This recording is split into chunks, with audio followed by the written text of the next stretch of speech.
Pada tahun 1996, salah satu badai salju paling dahsyat dalam sejarah menghantam pantai timur Amerika Serikat. Badai tersebut bernama Blizzard of 1996. Dari tanggal 6 sampai 8 Januari, salju turun sangat lebat di negara itu. Badai itu begitu kuat sehingga orang tidak bisa melihat apa-apa kecuali warna putih pekat. Salju menumpuk tebal. Orang-orang tidak bisa meninggalkan rumah karena salju telah menutupi semua pintu dan jendela. Orang bisa menghabiskan berjam-jam menyekop salju untuk memasuki mobil, dan sementara melakukan ini, tumpukan salju baru sudah muncul lagi. Ini dianggap sebagai salah satu badai musim dingin terbesar abad ke-20. Sekolah dan universitas diliburkan, toko-toko, perpustakaan, dan kafe ditutup. Jika melongok keluar jendela, kamu cuma bisa melihat tumpukan salju putih. Angin menerbangkan salju ke udara dan menghalangi pergerakan mobil. Orang-orang meninggalkan mobil untuk bersembunyi di tempat penampungan terdekat, sehingga menimbulkan kemacetan lalu lintas berkilo-kilometer. Selama hujan salju itu, badai terbentuk dan menghancurkan bangunan. Terjadi kekacauan di mana-mana. Orang-orang takut meninggalkan rumah. Angin kencang dan hujan memaksa sungai meluap yang menyebabkan banjir besar di kota-kota terdekat. Banyak negara bagian mengalami kerugian jutaan dolar karena kerusakan yang ditimbulkan ini. Namun, pada saat itu, penduduk satu kota kecil tidak menyadari masalah ini. Blizzard of 1996 meliputi hampir seluruh Pennsylvania, tapi cuaca tidak begitu buruk di Delaware County alias Delco. Kota-kota tetangga diserang badai, tapi kota yang satu ini tidak. Sejak saat itu, legenda muncul di antara penduduk setempat. Mereka mengatakan, kota kecil itu dilindungi oleh gelembung cuaca misterius. Pada tahun 2013, mereka menyebutnya gelembung Delco. Menurut penduduk setempat, gelembung ini menutupi seluruh Delaware County dan melindunginya dari semua bencana alam dan bahaya lainnya.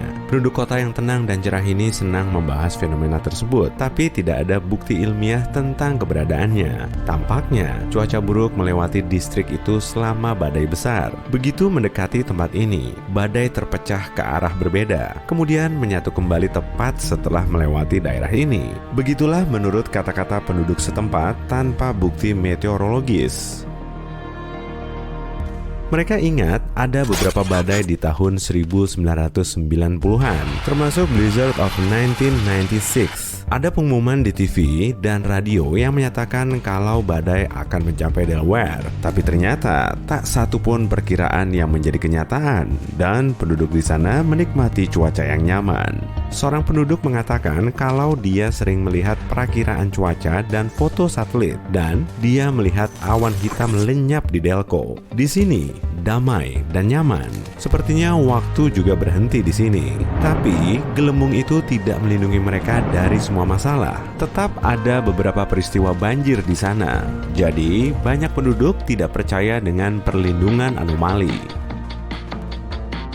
Ada satu penjelasan ilmiah yang membuktikan kalau badai melemah di tempat ini. Angin laut menuju ke darat dan kadang menetap di tempat-tempat seperti Delaware County. Jalan-jalan dan sekitarnya dipenuhi udara dingin. Hal ini menciptakan stabilisasi udara. Kemudian, ketika terbentuk dan mengarah ke sini dari barat, badai bertemu dengan massa udara yang stabil ini. Badai kehilangan sebagian besar kekuatannya. Jadi, sepertinya cuaca buruk melompati distrik itu.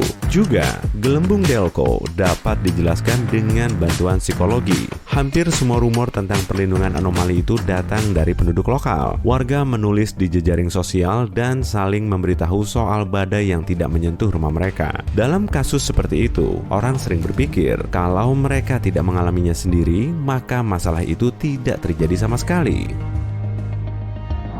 Bayangkan kamu lagi santai di teras rumah sementara radio memprediksi badai yang kuat. Alam terlihat tenang di depan matamu.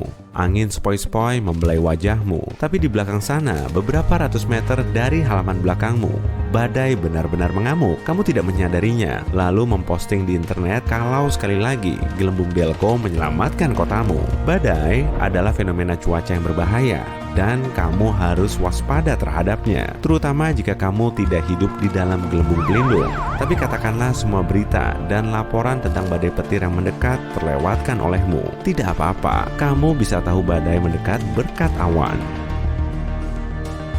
Salah satu awan ini disebut cumulonimbus. Ini adalah tanda-tanda terjadinya badai petir, angin topan, hujan es, banjir, dan bahkan tornado. Kamu bisa mengenalinya dengan mudah dari bentuknya yang menakutkan. Awan ini tebal, berat, dan gelap. Dapat berkilau karena petir yang terbentuk di dalamnya. Reaksi pertama terhadap awan tersebut adalah melarikan diri atau mencari perlindungan. Tapi nanti dulu, mari kita lihat bagaimana awan ini terbentuk. Udara hangat mengangkat tetesan air terkecil, saking kecilnya sampai membentuk uap. Seringnya, uap ini naik dari laut karena jumlahnya jauh lebih sedikit di daratan. Uap naik tinggi ke langit, ke area yang bersuhu sangat rendah. Di sana, uap hangat mendingin dan tetesan berubah menjadi partikel es kecil. Kemudian, uap yang membeku ini bercampur dengan partikel lain yang ada di udara, yakni debu, es, dan uap dari garam laut. Semuanya menyatu membentuk massa homogen dan menciptakan awan. Jutaan partikel lainnya juga ikut menempel, dan awan pun menjadi lebih tebal. Masanya bertambah, dan tetes-tetes air mulai jatuh ke tanah dalam bentuk hujan. Awan penting bagi planet kita, demi melindungi kita dari radiasi kuat sinar matahari. Bisa dibilang, awan bertindak sebagai filter matahari. Saat malam tiba, awan bertindak sebagai selimut agar bumi tetap hangat dan mencegah dingin menembus ke dalam. Hampir semua awan tidak memiliki bentuk khusus. Imajinasi manusialah yang membuat awan ini mirip seperti bentuk sesuatu. Tapi ada awan langka yang memiliki bentuk jelas dan mencolok. Awan lentikular. Awan ini menetap dan berbentuk piringan besar. Awan lentikular sering menutupi puncak gunung.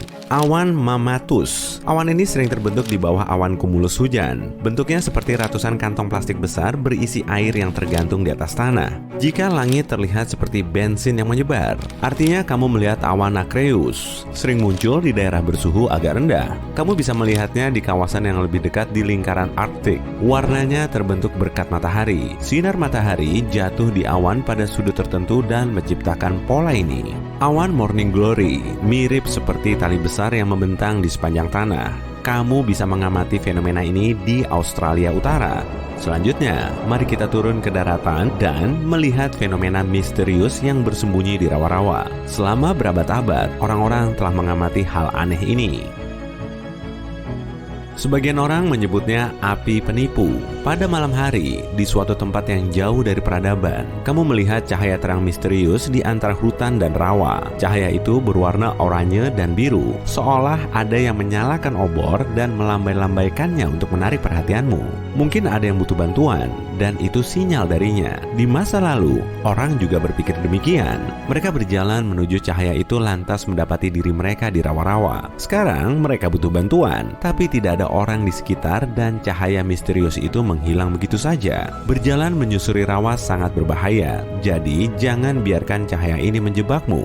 Ada penjelasan ilmiah untuk fenomena ini.